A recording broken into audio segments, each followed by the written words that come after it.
Welcome back to the Florida 4-H Science Volunteer Training Series. In part 2 of our module, Taking Off with 4-H Science, our adventure continues as we explore the must-have components of any 4-H Science program. We will also dig deeper into the science inquiry process and practice a bit with a simple yet fascinating science activity. Whether you're into healthy living, citizenship, or of course science, there are 3 critical building blocks we must use to build the foundation of every 4-H experience. These are the essential elements, life skills, and experiential learning. Every child has basic needs that we must meet through our 4-H programming. These are the essential elements of 4-H youth development and include Belonging, ensuring that children have positive relationships with their peers and caring adults as part of a safe, inclusive group. Mastery, providing engaging learning experiences through which children gain valuable knowledge and skills in exciting project areas. Independence, empowering young people to make decisions that affect their lives. And generosity, creating connections to the community so that kids can give back while making positive changes. Great, our foundation is taking shape. Let's add another building block, life skills. There's a lot to discover in 4-H. Whether kids are exploring rockets, robots, rivers, or roosters,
keep that spark of wonder alive in children and fuel its flames even higher.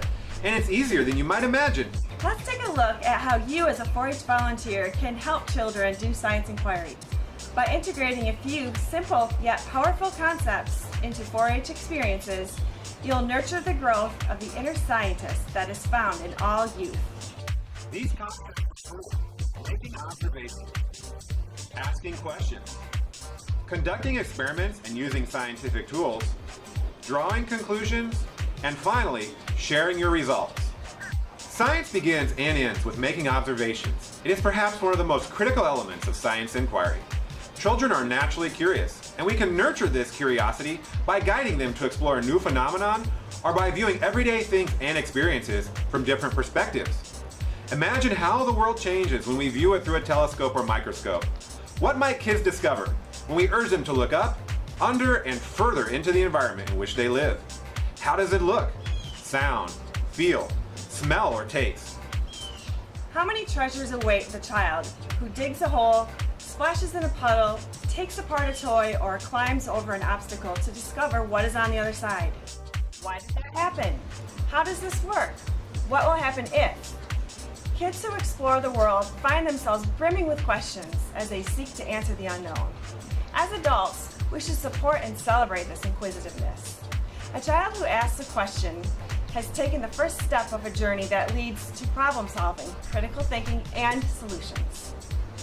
Yet, while all questions have merit, in the realm of science inquiry, it is important that we help youth construct questions that can be answered through scientific investigations. While what would happen if the moon crashed into the Earth might be a fascinating question and perhaps a unique research project, it is not a question that kids could explore through experimentation. On the other hand, which solution, soapy water or tap water, will create larger, longer-lasting bubbles is bursting with potential. A great 4-H science inquiry question is testable, safe, and ethical. Plus, it always helps when we have access to the tools and resources needed to answer it. I hope you're ready for a fun-filled investigation in which we explore the experimental process.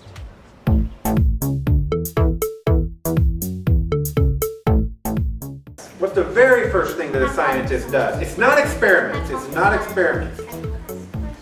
You're right. The very first thing a scientist does is ask a question. How do scientists answer those important questions? What do they have to do? Exactly. Scientists have to do an experiment or an investigation to discover the answer to their questions. So we're going to do an investigation today. Which makes better bubbles? Soapy water or tap water?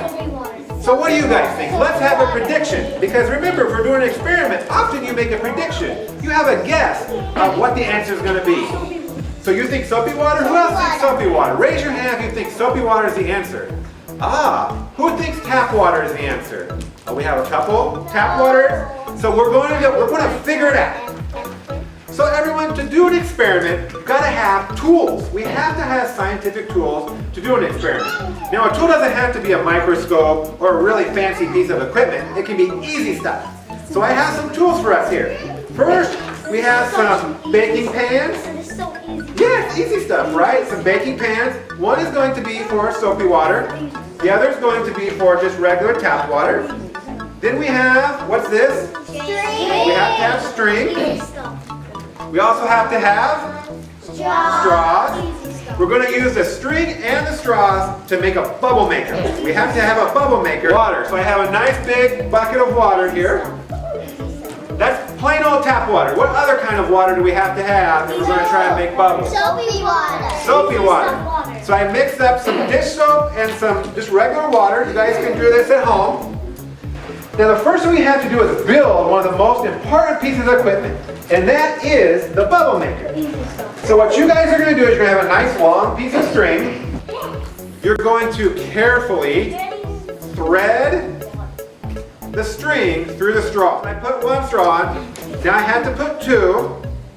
So I'm going to thread this one on too, and it starts to get trickier the more straws that you put on, but I know you guys can do it.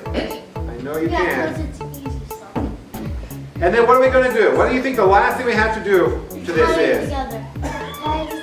Tie it together, that's right. Keep doing it, because you're getting close, and then we'll just finish. Oh my goodness. You got it. All right, now hold that string, and let's do ours. Right there you go. Wow, Rachel, you did it.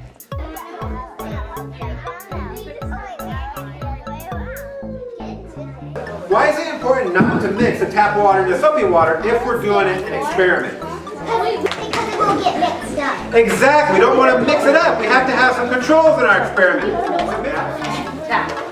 Okay, I have a question, guys. Which one do you think we should do first? Should we test the soapy water or the tap water? Okay, why tap water? Why tap water? Tell me. Because then the tap water won't get soapy. Exactly, so then the tap water won't get soapy. So let's put some water in here. We're going to pour it in here. You want to try? I want to show you how I can make a bubble. Okay, let's see if she can make a bubble. Show us. It won't make a bubble. I think she can show us. You going to try? Yeah, there's no see the air. Wait, it's not the air is going to get So we're not getting very many bubbles or any bubbles at all there. Let's try the soapy water. Yeah. Thank you. Come on. Oh, I didn't make bubbles.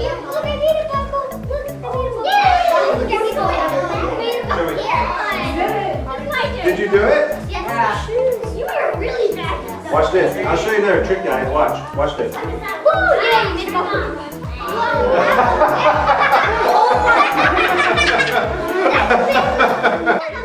A little slower. You found it? Do it a little slower.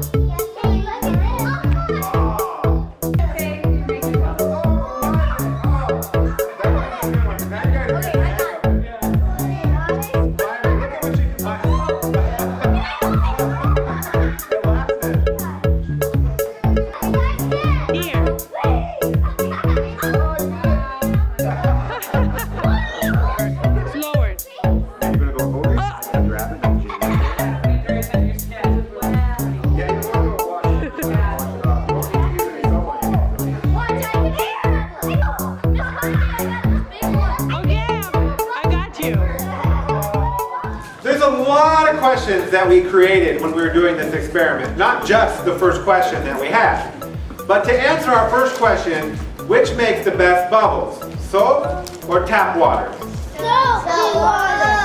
So guys, why? Why do you think soapy water makes better bubbles than tap water? What's some of the ideas that you have? Yes? Because the soapy water had bubbles in it. Because it has bubbles in it? That's a good idea. Yes?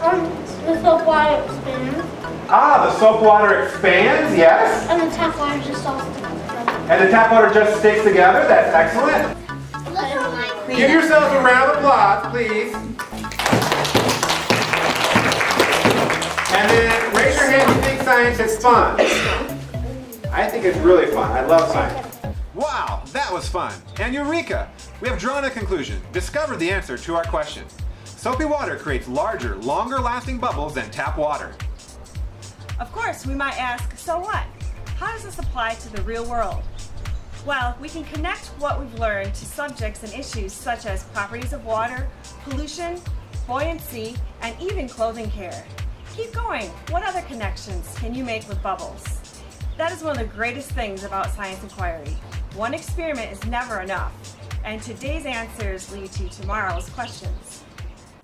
We've observed, questioned, and experimented. Let's not forget one of the most important parts of the 4-H science inquiry process.